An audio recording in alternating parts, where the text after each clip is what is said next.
দুপুরের মেনু কী বানাচ্ছি। হ্যালো বন্ধুরা, তোমরা কেমন আছো? আশা করি সবাই ভালো আছো, আমিও ভালো আছি। দেখো দুপুরের মেনু আজকে আমার এটা আলু মটর দিয়ে জিরে ধনে বাটা আর আদা বাটা দিয়ে কষিয়ে নিয়েছি। একটু গরম জল রেখে দিচ্ছি, এটা কষছে। মটরটা সেদ্ধ হলে দেখো এটা ভাজা আলু দিয়ে দিচ্ছি। আর সাথে এটা দুধ পনির বানাচ্ছি মটর আলু দিয়ে। এই যে ফুটছে, দিয়ে দিই সব মশলা দিয়ে দিচ্ছি, কষিয়ে গেছে। আদা জিরে ধনে গুঁড়ো গরম মশলা ফোড়ন দিয়েছি, এই দিয়ে তারপর দুধটা ঢেলে দিয়েছি। এখন ফুটছে। আর এটা তার সাথে কী বানিয়েছি, কপিটা ভেজে রেখেছি, আর এই যে বেগুন ভেজেছি, আর হলো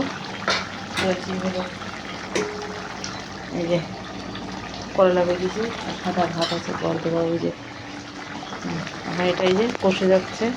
এখন এর মধ্যে কপিটা ছেড়ে দেবো। এই যে কপিটার মধ্যে করে গেছে, কপিটা ছেড়ে দেবো।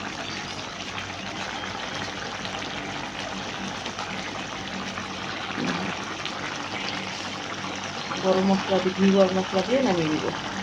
এটা ভাজা কপি, তার জন্য